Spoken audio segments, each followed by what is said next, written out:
Welcome to Voodoo Whiskey Gaming, and this is my late review of the Callisto Protocol Final Transmission. I played on the Xbox Series X. It's available on everything that Callisto Protocol was available on. Yes, I know this is old, but I saw a thing on Twitter the other day and it popped into my brain, so I figured I'd give it a shot. So let's get into the campaign, and it's really difficult to talk about because it's got all sorts of twists and turns, and at first I really kind of despised the twist at the end of it, but then I sat down and I really started to think about it, and I really think it works. I will say, if you're looking for a happy ending, you're not going to get it from this game or from this DLC because, I mean, look at the nature of the game. It's not a happy-go-lucky game. But the simplest way to put it is you are playing as Jacob once again, and it's his escape from Black Iron.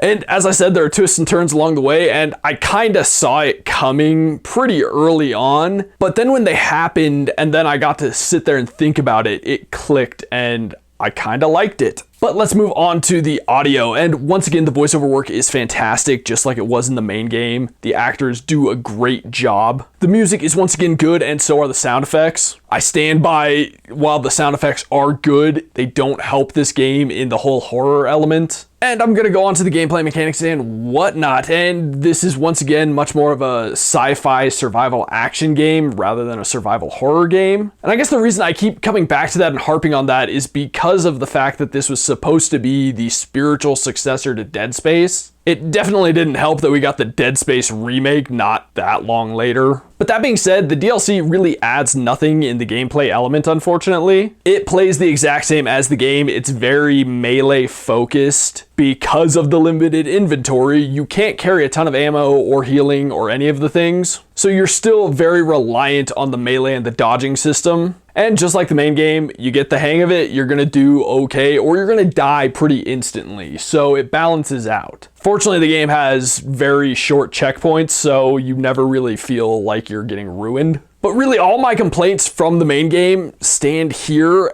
and all the things that I felt were kind of positive stay the same here in the DLC.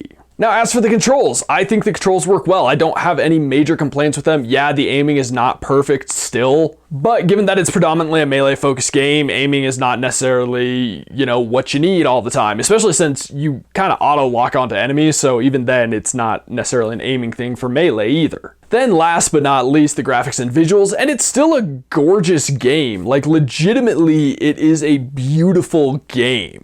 That stood in my original review, and it stands here as well. I think the world design is really fantastic. It's creepy, it's decrepit, it's falling apart as you are escaping Black Iron. The only thing that I think could have looked a bit better was I saw some fire in the game that looked kind of shit. I'll say that. But the creatures, as well as your character, any of the actual characters, they all look fantastic. The amount of detail in them is still phenomenal, and as it should be, it's a DLC, it should never be worse. The game was gorgeous, the DLC is gorgeous, there's no reason for that to have changed, and it doesn't change. The creatures are just as grotesque as before, they totally work. The changes to the prison as the infection has essentially spread, it's really well done throughout. I'm also going to say it, I know a lot of people kind of hated it, but I thought it was really funny at the end if you wait through the credits, which aren't really credits, it's just the striking distance logo for way too long. There's a ridiculous ass scene at the end, which I just found amusing.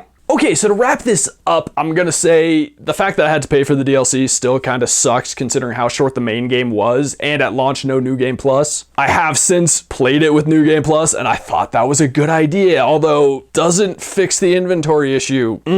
Not a fan of that part. I mean, if you didn't like Callisto Protocol, the DLC is not magically gonna turn you around on it.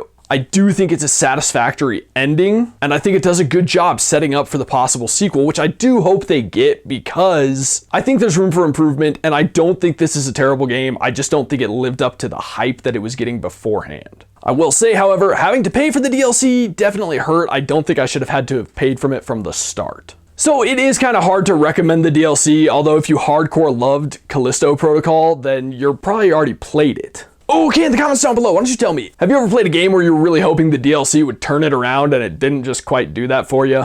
And as always, thanks for watching. If you enjoyed the video, please hit that like button. And if you like what I'm doing in general, share and subscribe. Have a good one.